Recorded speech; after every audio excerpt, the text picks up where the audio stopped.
Livre de la Genèse, chapitre 23. La vie de Sarah fut de 127 ans, telles sont les années de la vie de Sarah. Sarah mourut à Kirjat Arba, qui est Hébron dans le pays de Canaan, et Abraham vint pour mener deuil sur Sarah et pour la pleurer. Abraham se leva de devant son mort et parla ainsi au fils de Heth. « Je suis étranger et habitant parmi vous. Donnez-moi la possession d'un sépulcre chez vous pour enterrer mon mort et l'ôter de devant moi. » Les fils de Heth répondirent à Abraham en lui disant, « Écoute-nous, mon Seigneur, tu es un prince de Dieu au milieu de nous. Enterre ton mort dans celui de nos sépulcres que tu choisiras.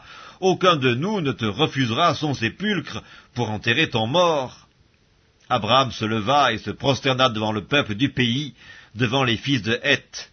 Et il leur parla ainsi. « Si vous permettez que j'enterre mon mort et que je l'ôte de devant mes yeux, écoutez-moi et priez pour moi Ephron, fils de Tsochar, de me céder la caverne de Macpéla qui lui appartient, à l'extrémité de son champ, de me la céder contre sa valeur en argent afin qu'elle me serve de possession sépulcrale au milieu de vous. » Ephron était assis parmi les fils de Heth.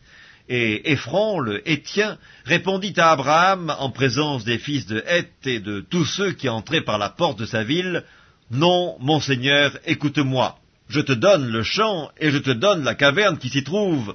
Je te les donne aux yeux des fils de mon peuple. Enterre ton mort. » Abraham se prosterna devant le peuple du pays, et il parla ainsi à Ephron en présence du peuple du pays. « Écoute-moi, je te prie, je donne le prix du champ.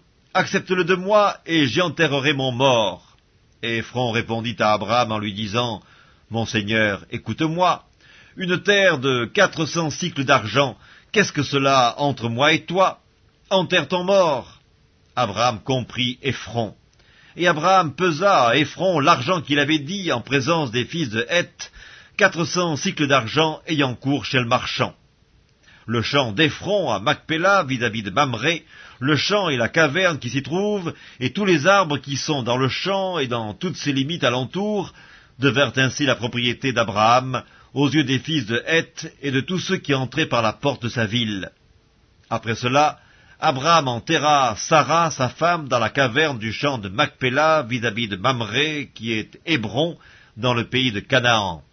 Le champ et la caverne qui s'y trouvent demeurèrent à Abraham comme possession sépulcrale acquise des fils de Heth.